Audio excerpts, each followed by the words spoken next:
A antimatéria é o oposto da matéria normal, mais especificamente as partículas subatômicas de antimatéria.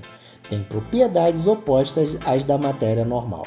A carga elétrica dessas partículas é revertida e a antimatéria foi criada supostamente junto com a matéria, após o Big Bang.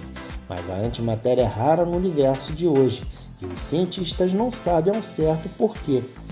E é sobre isso que o curioso Mundo MV irá falar hoje. Então já deixe seu like, se inscreva e bora pro vídeo. Em física de partículas e química quântica, a antimatéria é a extensão do conceito de antipartícula da matéria, por meio de que a antimatéria é composta das chamadas antipartículas, da mesma maneira que a matéria normal está composta de partículas subatômicas, por exemplo, pósitons, elétrons com carga positivas, e antiprótons, prótons com carga negativa, e antinêutrons com carga nula, como os nêutrons, mais contrários a estes no que diz a respeito a outras particularidades. Poderiam dar forma a antiátomos, da mesma maneira que elétrons, prótons e nêutrons dão forma a átomos normais da matéria. Além disso, a mistura da matéria e da antimatéria conduziria ao aniquilamento de ambas, da mesma maneira que a mistura das antipartículas e das partículas, criando assim fótons de grande energia, raios gama, e outros pares de partículas e antipartículas.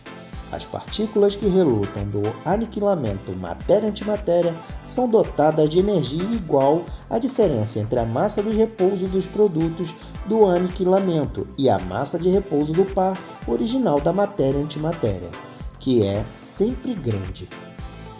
Em 1928, o físico teórico britânico Paul Dirac elaborou uma equação que leva seu nome. Esta equação tornou possível antever a existência dos pósitrons e, portanto, a existência da antimatéria. E na ficção científica, a respeito do motivo pelo qual o universo observado parece ser constituído inteiramente de matéria, especula-se a este respeito de outros lugares possivelmente constituídos apenas por antimatéria. Atualmente, a assimetria aparente entre matéria e antimatéria é um dos maiores problemas sem soluções da física.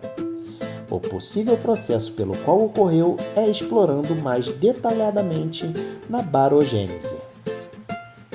Em 1995 foram produzidos antiátomos e antihidrogênio, assim como núcleos de antideutério, criados a partir de um antipróton e um antinêutron.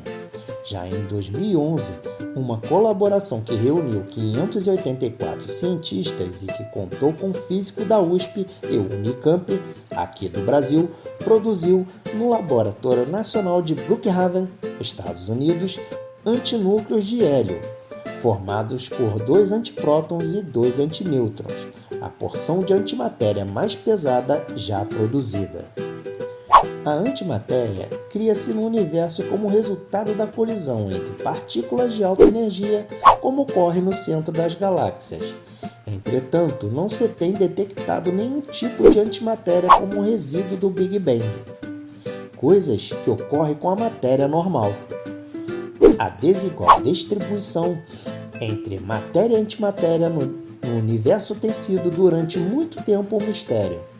A solução mais provável reside em certa assimetria nas propriedades dos mesons B e suas antipartículas, os antimesons B. Os pósitrons e os antiprótons podem ser armazenados num dispositivo denominado, em inglês, Penning Trap, armadilha Penning, que usa uma combinação de campos magnéticos e elétricos. Para a criação da armadilha, que retém os átomos completos de antihidrogênio, foram empregados campos magnéticos muito intensos, assim como temperaturas muito baixas. As primeiras destas armadilhas foram desenvolvidas pelos projetos ATRAP e ATENA. A escassez de antimatéria significa que não existe uma disponibilidade imediata para ser usada como combustível. Gerar somente um antipróton é imensamente difícil e requer aceleradores de partículas, assim como imensas quantidades de energia, muito maior do que obtida pelo aniquilamento do antipróton. Devido à ineficiência do processo, os métodos conhecidos para produzir a antimatéria também produzem uma quantidade igual de matéria normal, de forma que o limite teórico do processo é a metade da energia administrada se converter em antimatéria. Inversamente, quando a antimatéria é aniquilada com a matéria ordinária, a energia emitida é o dobro da massa da antimatéria, de forma que o armazenamento de energia na forma de antimatéria poderia apresentar, em teoria, uma eficiência de 100%. Na atualidade, a produção da antimatéria é muito limitada, porém tem aumentado o seu progresso geométrico desde o descobrimento do primeiro antipróton em 1995. A taxa atual de produção de antimatéria é entre 1 e 10 nanogramas por ano, esperando-se um incremento substancial, como as novas instalações do CERN e da Fermilab. A teoria mais aceita para a origem do universo é a teoria do Big Bang, que diz que tudo se iniciou numa grande explosão. Nos primeiros instantes, o universo não era constituído por matéria, mas sim por energia sob forma de radiação. O universo então passou a expandir-se e, consequentemente, a esfriar. Pares de partículas e antipartículas eram criados e aniquilados em grande quantidade. Com a queda de temperatura, a matéria pôde começar a formar hadrons, assim como a antimatéria a formar anti-hadrons, pois matéria e antimatéria foram geradas em quantidades iguais. Atualmente, no entanto, parece que vivemos em um universo onde só há matéria. Na realidade, já é estranho que o universo exista, pois quando a matéria e a antimatéria se encontram, o processo inverso da criação ocorre, ou seja, elas anulam-se, gerando apenas energia nesse processo. Seria altamente provável, portanto, que logo após terem sido criadas, partículas e antipartículas se anulassem, impedindo que os corpos mais complexos como hadrons, átomos, moléculas e minerais e seres vivos pudessem formar-se. Acredita-se que esse processo de geração de aniquilação realmente ocorreu para quase toda a matéria criada durante o início da expansão do universo. Mas simplesmente o fato de existirmos indica que ao menos uma pequena fração de matéria escapou a este extermínio precoce. É possível que algum processo de origem desconhecida tenha provocado uma separação entre a matéria e a antimatéria. Neste caso, existiram regiões do universo em que a antimatéria e não a matéria seria mais abundante. Planejam-se algumas experiências no espaço para procurar essas regiões. No entanto, como até hoje não se conhece um processo capaz de gerar tal separação, a maioria dos cientistas não acredita nessa hipótese. Por outro lado, existe a possibilidade de que a natureza trate de forma ligeiramente diferente a matéria e a antimatéria.